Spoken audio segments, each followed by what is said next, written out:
આપણે તો વક્રીભવન વિશે બધી ચર્ચા કરી લીધી, વક્રીભવનના નિયમ ભણી ગયા, વક્રીભવનના પ્રકાર ભણી ગયા. હવે આપણે ચર્ચા કરીશું લેન્સ વિશે. શું કામ? તો કે આપણે વક્રીભવન છે એની આખી ઘટના સમજી ગયા. હવે વક્રીભવનનો ઉપયોગ ક્યાં થાય છે? તો કે લેન્સમાં. એટલે કે આપણે જે કાચ છે, કાચ ચશ્માના કાચ છે, તો એ એક પ્રકારનો શું છે? તો કે લેન્સ છે. તો કેવી રીતે બનાવે છે, એનો ઉપયોગ શું છે, અલગ અલગ લેન્સનો ઉપયોગ શું, હવે આપણે આગળ જોઈશું. તો લેન્સ પહેલા તો શું છે? તો કે લેન્સ એટલે શું? તો કે જો એક અથવા તો બે પારદર્શક જે માધ્યમ છે, આ જો આ બે કેવું છે? પારદર્શક માધ્યમ. એટલે કે હું બે કાચના ગોળા લઉં તો એ કહેવાય છે પારદર્શક માધ્યમ. એ બેનું હું આમ ભેગા કરી નાખું. જો આ બે ગોળા છે, બેને રીતે હું ભેગા કરી નાખું તો એક અથવા બે વક્ર સપાટીના પારદર્શક માધ્યમ દ્વારા ઘેરાતા ક્ષેત્રફળને શું કહેવાય? લેન્સ. એક અથવા બે વક્ર સપાટીના પારદર્શક માધ્યમ દ્વારા ઘેરાતા ક્ષેત્રફળને શું કહેવાય? લેન્સ કહેવાય છે. તો જો આ આખું લેન્સ થયો. હવે હું આને અહીં ઝૂમ કરી દેખાડું તો અહીં જો આવી રીતે થશે. તો આ શું થયું? લેન્સ. ઓકે. હવે આ પ્રકારના લેન્સ છે. હવે લેન્સના પણ મુખ્ય કેટલા પ્રકાર છે? એના મુખ્ય બે પ્રકાર, બહિર્ગોળ લેન્સ અને અંતર્ગોળ લેન્સ. બહિર્ગોળ લેન્સ અને અંતર્ગોળ લેન્સ. તો બહિર્ગોળ અને અંતર્ગોળ લેન્સ નામ પરથી ખબર પડી જાય. બહિર્ગોળ એટલે બહારની બાજુ અને અંતર્ગોળ એટલે અંદરની બાજુ. તો જો જે લેન્સની બંને વક્ર સપાટી, આ વક્ર સપાટી એટલે કે વળેલી સપાટી, જે લેન્સની બંને વક્ર સપાટી બહારની બાજુ વળેલી, બહારની બાજુ એક અથવા તો બે, તમે કોઈ પણ વક્ર સપાટી લઈ શકો.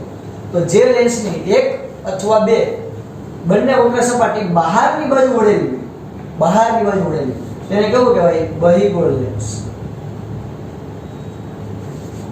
જે લેન્સની બંને વક્ર સપાટી બહારની બાજુ વળેલી હોય એને કેવું કહેવાય? બહિર્ગોળ લેન્સ. આના કરતા ઊંધું, જે લેન્સની બંને વક્ર સપાટી અંદરની બાજુ વળેલી હોય તેને કેવું કહેવાય? અંતર્ગોળ લેન્સ. કેવું કહેવાય? અંતર્ગોળ લેન્સ. ઓકે. અંતર્ગોળ લેન્સ અને બહિર્ગોળ લેન્સ. બહિર્ગોળ લેન્સ તમે જ્યાંથી જોશો તો છેડા ઉપરથી જો પાતળો હોય છે, જ્યારે વચ્ચેના ભાગમાં કેવું હોય છે? જાડો. તો બહિર્ગોળ લેન્સ છે એ કિનારીએથી પાતળો, ચપટો અને વચ્ચેના ભાગથી જાડો છે. જ્યારે અંતર્ગોળ લેન્સ છે એ કિનારીએથી એકદમ જાડો અને વચ્ચેથી એકદમ સલીમ એટલે કે પાતળો છે. હવે તો કે જો બહિર્ગોળ લેન્સ છે જે પ્રકાશના કિરણ છે એને કેન્દ્રિત કરવાનું કામ કરે છે. તો બહિર્ગોળ લેન્સ પ્રકાશના કિરણને કેન્દ્રિત કરવાનું કામ કરશે. તો જ્યારે પ્રકાશનું કિરણ બહિર્ગોળ લેન્સમાં આવી રીતે આવશે તો એનું વક્રીભવન પામીને કોઈ એક જગ્યાએ ભેગા કરશે.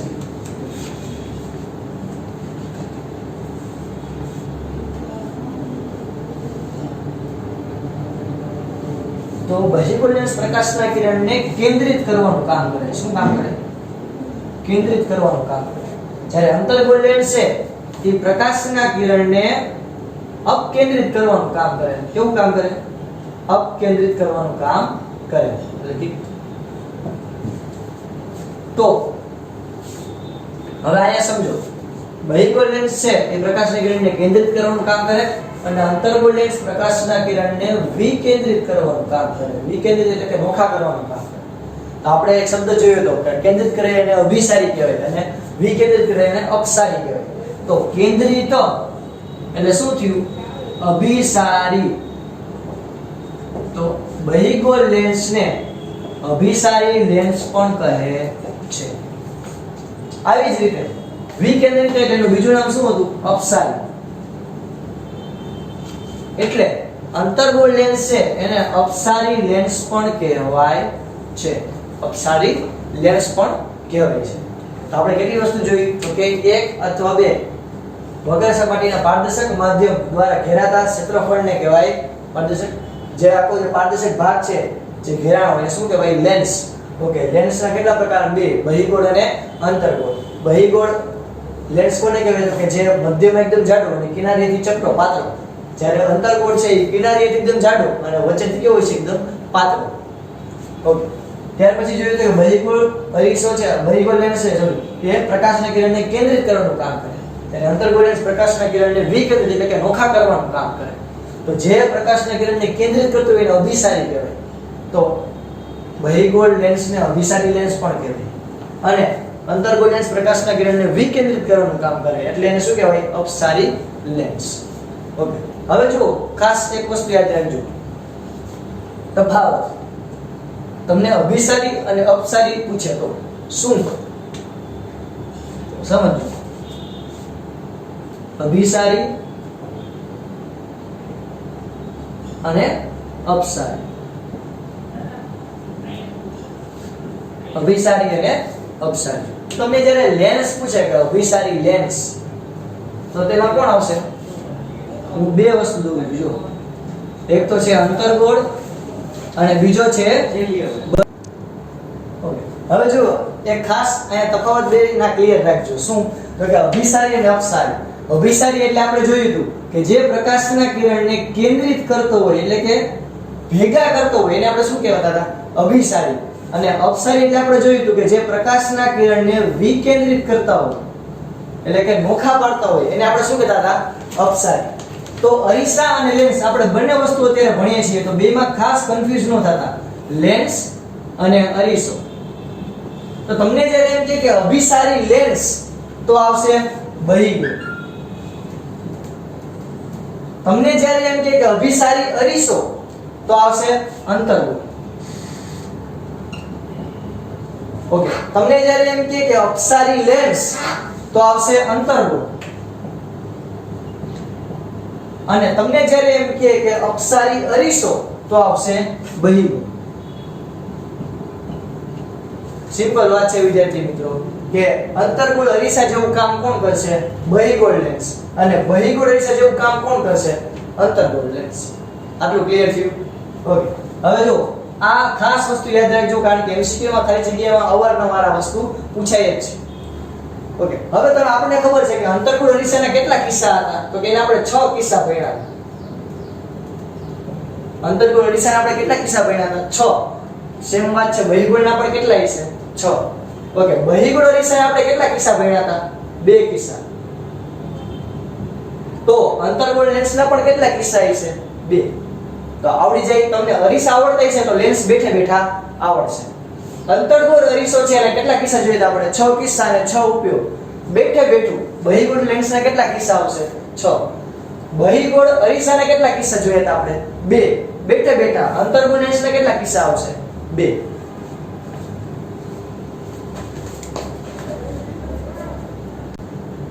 ઓકે, હવે આપણે જોઈશું કે લેન્સની અલગ અલગ વ્યાખ્યાઓ. કઈ કઈ વસ્તુ તમારે ધ્યાન રાખવાની છે. તો જો આપણે જેમ અરીસામાં ભણ્યા હતા એવી જ રીતે લેન્સમાં પણ વક્રતા કેન્દ્ર, વક્રતા ત્રિજ્યા, મુખ્ય અક્ષ, મુખ્ય કેન્દ્ર, લેન્સનું મુખ, પ્રકાશીય કેન્દ્ર અને કેન્દ્ર લંબાઈ. ઓકે, કોને કહેવાય આપણે સમજીએ. જો સૌથી પહેલા આપણે એવું જોયું હતું કે એક અથવા બે વક્ર સપાટીના પારદર્શક માધ્યમ દ્વારા જે ક્ષેત્રફળ ઘેરાય એને આપણે શું કહેતા હતા? લેન્સ. એટલે કે આટલો જે ભાગ છે એને શું કહેતા હતા આપણે? લેન્સ.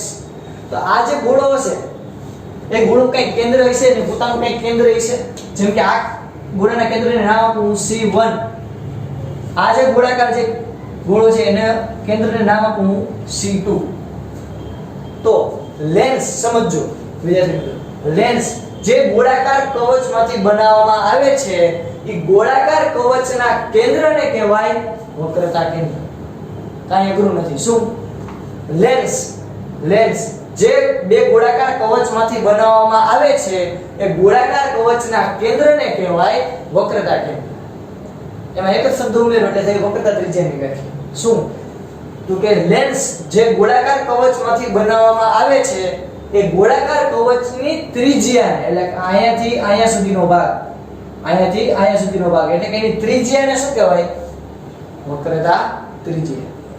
ઓકે, હવે આ ગોળાની જો કંઈક ત્રિજ્યા છે, આ ગોળાની પણ કંઈક ત્રિજ્યા છે, તેને શું કહેવાય? વક્રતા ત્રિજ્યા. એટલે કે R1 આની ત્રિજ્યાને હું નામ આપું R1, આની ત્રિજ્યાને નામ આપું હું R2. ઓકે, ત્રીજું મુખ્ય અક્ષ. સમજો મુખ્ય અક્ષ એટલે શું? તો કે વક્રતા કેન્દ્ર C1 અને વક્રતા કેન્દ્ર C2 માંથી પસાર થતી કાલ્પનિક રેખાને શું કહેવાય? મુખ્ય અક્ષ. વક્રતા કેન્દ્ર C1 અને વક્રતા કેન્દ્ર C2 માંથી પસાર થતી કાલ્પનિક રેખાને શું કહેવાય? મુખ્ય અક્ષ. ક્લિયર? હજી એકવાર ત્રણ વ્યાખ્યા પહેલા રિપીટ કરી. વક્રતા કેન્દ્ર કોને કહેવાય? તો કે લેન્સ જે બે ગોળાકાર કવચમાંથી બનાવવામાં આવે છે એ ગોળાકાર કવચના કેન્દ્રને કહેવાય વક્રતા કેન્દ્ર. વક્રતા ત્રિજ્યા તો કે લેન્સ જે બે ગોળાકાર કવચમાંથી બનાવવામાં આવે છે એ ગોળાકાર કવચની ત્રિજ્યાને શું કહેવાય? વક્રતા ત્રિજ્યા. ત્રીજી વ્યાખ્યા મુખ્ય અક્ષ તો કે લેન્સના વક્રતા કેન્દ્ર C1 અને C2 માંથી પસાર થતી કાલ્પનિક રેખાને શું કહેવાય? મુખ્ય અક્ષ.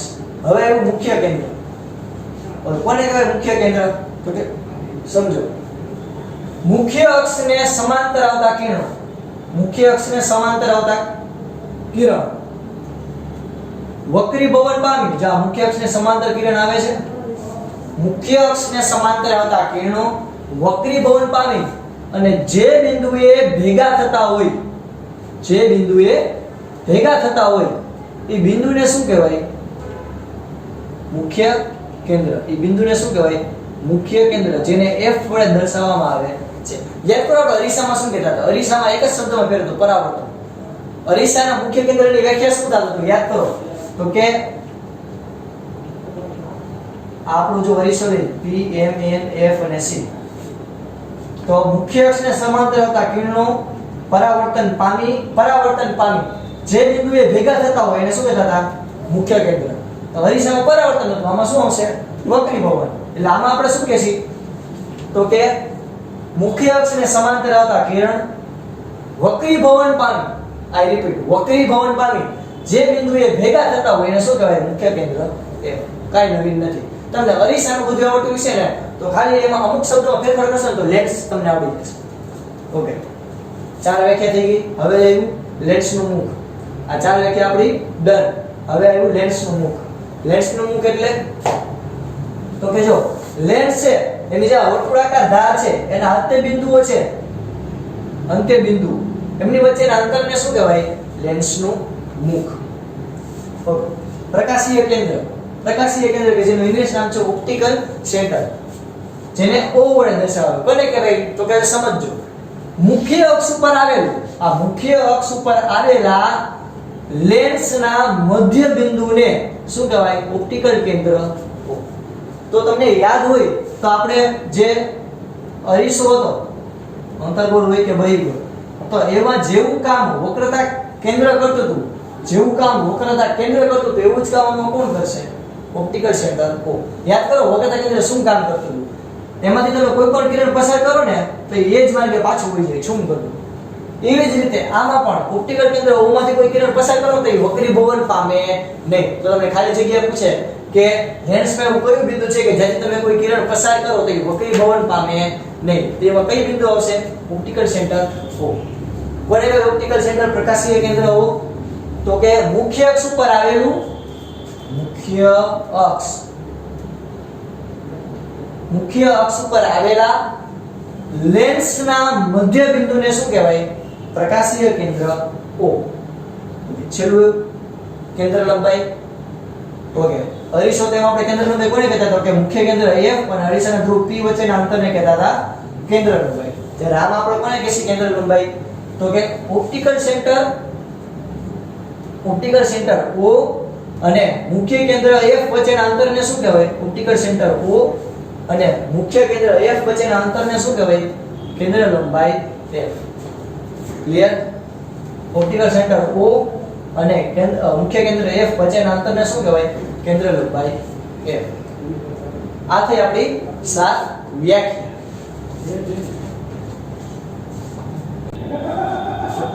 હવે આપણે જોઈ ત્રણ કિરણ.